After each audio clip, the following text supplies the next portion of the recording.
guys, happy Friday. So today we're gonna do something a little different. So in past Octobers on Fridays I've had Freaky Friday where I do like ghost stories, scary stories, stuff like that.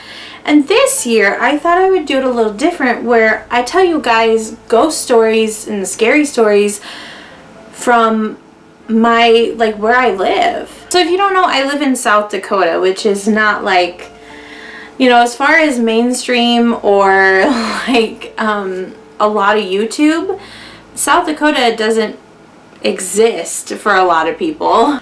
But we have a lot of history and a lot of ghost stories. So I thought I would tell you guys some of our ghost stories. So for today and the next 2 Fridays, I'm going to be coming on and sharing with you guys local ghost stories from South Dakota and more specifically where I live, Rapid City, South Dakota. So today I'm going to be giving you 2 ghost stories, local ghost stories.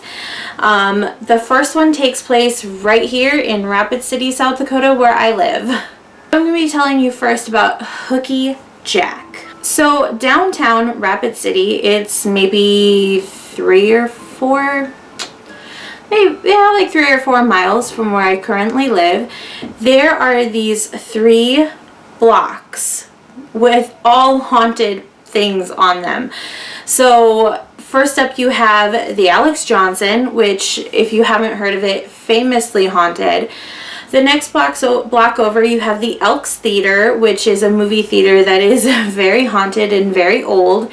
And then you also have this building that used to be, I mean, it's been a lot of things, but if you look on Google, it's listed as the Sports Rock Tavern. So Hooky Jack starts with John Leary, which is his real name, and he was in a mining accident in March of 1882 where he lost one of his eyes, the hearing in his right ear, and both hands. Because of this accident, his hands were then replaced with hooks. They were strapped like across his shoulders, and based on his shoulder movements, I guess the hooks would like move.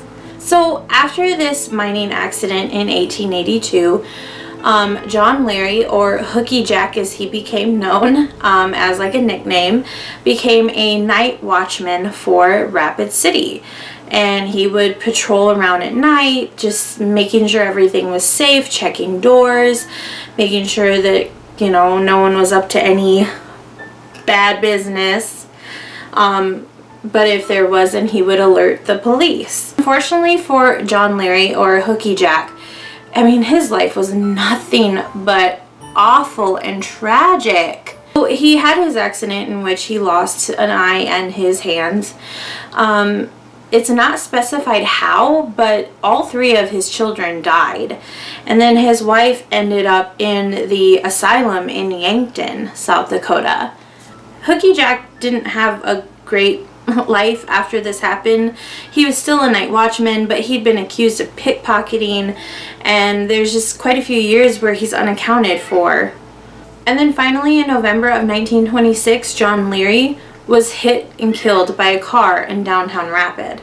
So let's go back to that building on 7th Street, which is listed as the Sports Rock Tavern. So at one point, Hooky Jack, John Leary, lived on the 3rd floor of this building when it was like apartments. And according to staff, when it was a tavern and a bar and a restaurant and all that stuff, the 3rd floor, employees wouldn't even go up there during the day because of all the stuff happening and how creepy it was up there.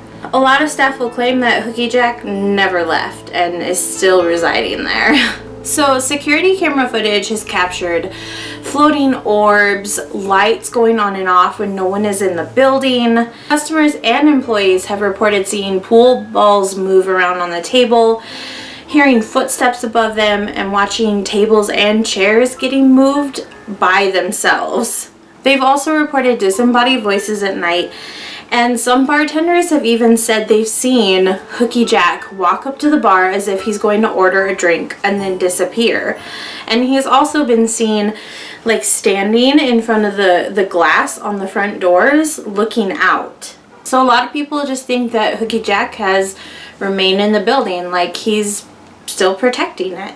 So me being me, I decided to hunt down this building and see if I could go inside or talk to someone or just anything really. And it is no longer a tavern or sports bar, whatever you want to call it. It's now a church. So I'm super interested in how that's going. Like I really do want to go inside, but I'm like, I don't know, I get kind of super weird around churches nowadays, and like every church is so different, and I don't know like if this church is just okay with like people showing up to like walk around. So yeah, it is a church now, and so I'm wondering if Hooky Jack is still even now residing there. So the second story I'm going to tell you about today comes from Brandon, South Dakota. I went to Brandon, South Dakota years ago when my friend went to a family reunion there. It's right outside of Sioux Falls, South Dakota. It's basically a suburb of Sioux Falls, South Dakota, which is like the biggest city in South Dakota, and it's an hour away from my hometown. But in Brandon, South Dakota, there is a road known as Spook Road. Now this is a gravel road that is pretty small and windy, and it has very close, thick trees on either side of the road. So it gets super dark and even a little dangerous to drive on it at night. There's been lots of reports of supernatural things going on Spook Road, and it's a big thing around Halloween for like teenagers and young people to drive up and down it.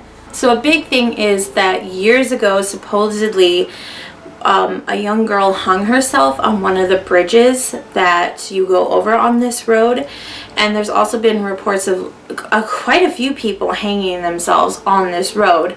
And so one of the myths is that supposedly when you're driving down the road, you can see people hanging from the trees, which is so scary to me.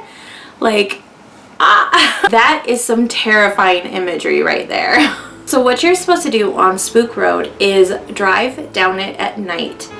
Now going down Spook Road the first time, you will encounter some bridges, and you are supposed to count them as you go across.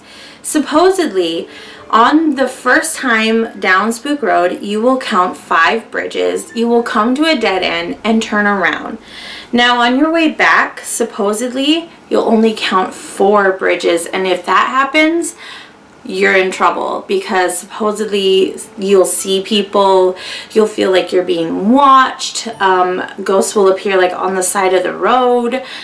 There's also a fascinating thing that I've actually seen video footage. I mean, like, not to get too excited, but I've seen video where there's supposedly a cemetery along the road.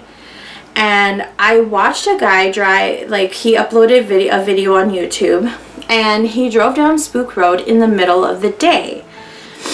He got 5 bridges there, 5 bridges on the way back, and he never found a cemetery. So, pretty uneventful.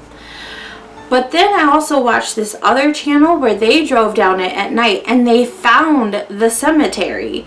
And I mean, they were doing a full-on investigation with like night vision cameras and everything, and they were in the cemetery. But if you are lucky enough to find the cemetery, you're supposed to point your car west, so the cemetery should be behind you. And supposedly, if you sit there and look in your rearview mirror, you will see a ghost coming down the path through the cemetery towards your car. So obviously, this is somewhere I really, really want to go.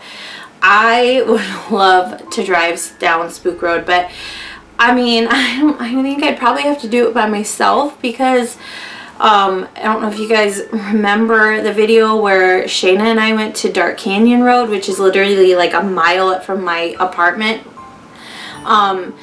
And I mean, that was not as scary or as long or had as many stories as Spook Road does, and she did not handle it well. She was freaking out the whole time. So I really don't think she could handle Spook Road. So there are 2 ghost stories from South Dakota. Like I said, we have a lot of history and a lot of ghosts here, and I don't think a lot of people in the majority of the world or even the country know our stories. Because, like, seriously, South Dakota just does kind of not exist for a lot of people. Alright guys, happy Friday. I hope you enjoyed this video, and I will see you later.